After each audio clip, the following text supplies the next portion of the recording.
Hello, dear friend. This is Nikhil, and welcome again in Quality Achiever classes. I hope you are well and your study is also going in the right path. If you have any doubts related your study and your any videos, then you comment. अगर आपको किसी भी special topic पे video चाहिए comment कीजिए, आपको मिलेगा। That's all. तो चलिए स्टार्ट करते हैं आज लोकसभा के विषय में। अभी मैं पॉलिटी के सेशन चला रहा हूँ। इससे पहले मैंने बहुत सारे वीडियोस एनसीईआरटी के सारे टॉपिक डाल रखा है, जो कि क्लास वाइज मैंने प्लेलिस्ट भी बना रखा है। अगर आपने उसे नहीं देखा है तो यू मस्ट आपको देखना चाहिए, क्योंकि वहाँ से बहुत सारे क्वेश्चन डायरेक्ट वे में आपके एग्जामिनेशंस में मिलेंगे। चलिए स्टार्ट करते हैं। क्या तो संसद के लोअर हाउस के विषय में, जो कि है Lok Sabha, house of the people इसे कहा जाता है। जनता का सदन भी इसे कहा जाता है, क्योंकि इसमें जनता के सवालों का जवाब दिया जाता है। जनता के मतलब कि जो भी चाहते हैं उसके अनुरूप जो है बिल आदि लाए जाते हैं।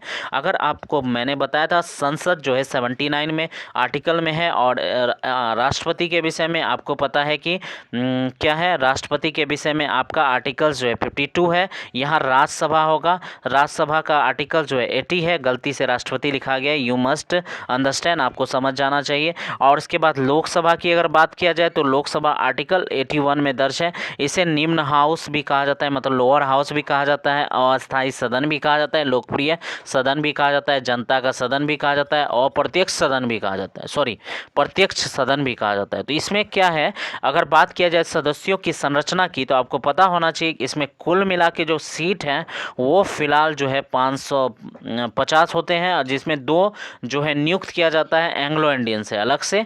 और इसमें जो है अनुच्छेद जो है 330 और 331 में आपको इसका चर्चा मिल जाएगा। अगर आपको विस्तार से जानना है तो आर्टिकल वाले क्वेश्चन मतलब मैंने वीडियो बना रखा है, उसे अवश्य देखिएगा।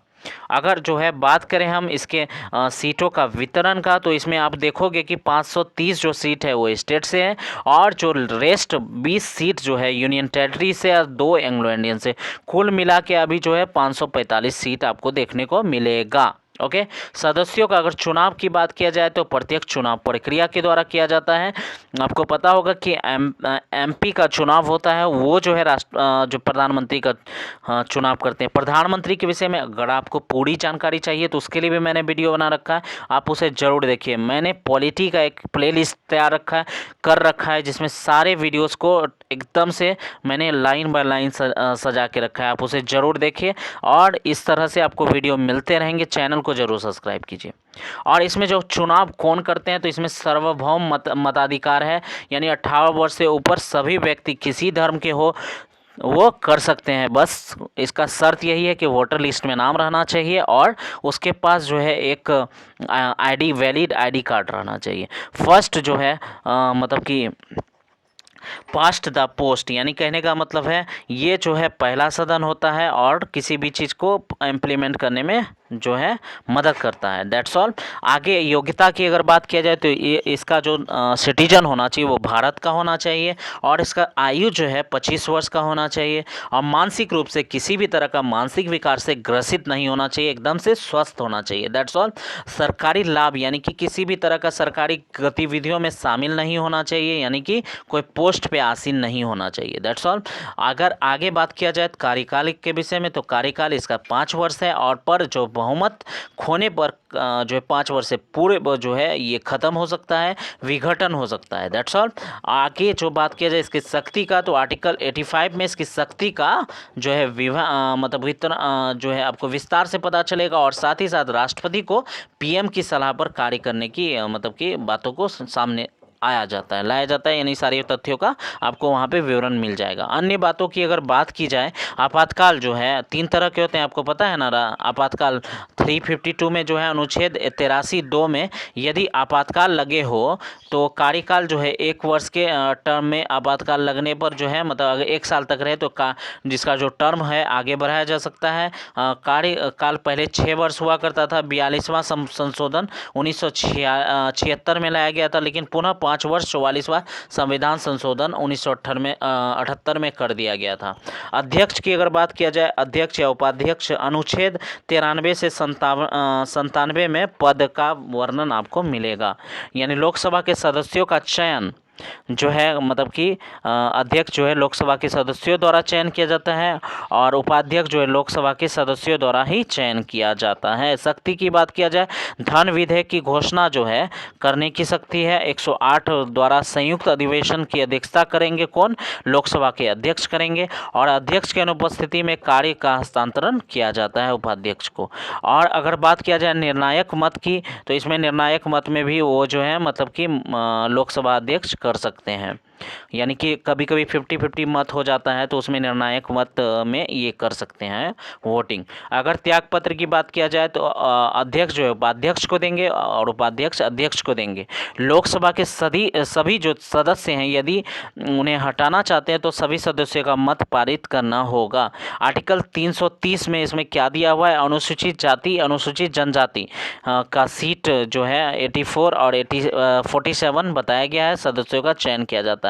आर्टिकल अगर 331 की बात किया जाए तो 2 सदस्य जो एंग्लो इंडियंस होते हैं उसी बातों को बताया गया है। स्पेशल जो प्रोविजन किया गया लोकसभा में क्या है?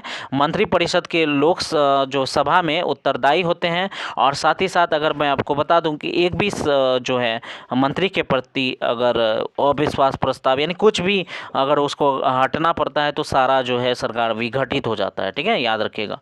और बात किया जाए अगर सरकार बनाने के लिए सदैव जो है लोकसभा में ही बहुमत पारित करनी होती है। आर्टिकल 110 की बात किया जाए तो ये धन विधेयक सर्वप्रथम लोकसभा में पारित की जाती है, फिर राज्यसभा में। और मैंने राज्यसभा के विषय में आपको बताया था कि वहाँ 14 दिन में आपको कुछ ना कुछ बोलना है, नहीं बोलेंगे तो ऑटोमेटिक ये पारित हो जाएगा। आर्टिकल 108 की बात की जाए तो ये इसमें संयुक्त अधिवेशन राष्ट्रपति के द्वारा बुलाया जाता है और इसमें जो है लोकसभा को मतलब पलड़ा भारी होता है, क्योंकि अविश्वास मतलब कि आपको पता है कि जनता का सदन होता है। अविश्वास प्रस्ताव जो है सदैव लोकसभा में ही पारित की जाती है। और इम्पोर्टेंट फैक्ट की अगर बात करें तो 1/6 जो मतों को प्राप्त ना होने पर जमानत राशि मतलब कि जब्त हो जाती है। कहने का मतलब है अगर आप वोट दे रहे हैं, वोट करवा रहे हैं, अगर उसमें 1/6 मत नहीं प्राप्त हुआ है तो आपका जमानत राशि जो भी 15,000 10,000 होता है वो जब्त हो जाएगा। कोरम 1/10 होता है, यानी कि कोई भी अगर बैठक हुई है उसकी जो है मतलब कि अगर 1/10 व्यक्ति नहीं होंगे तो वो बैठक अमान्य हो जाएगा। मान्य होने के लिए 1/10 कम से कम होना चाहिए। लोकसभा में 1/10 सीटों की प्राप्त करने वाले को विपक्ष का मान्यता दिया जाता है। यानी मान लो कि अगर 100 सीट है तो उसमें अगर 1/10 यानी 10 सीट आपके पास है तो ही आप विपक्ष की मान्यता प्राप्त करोगे, अन्यथा नहीं।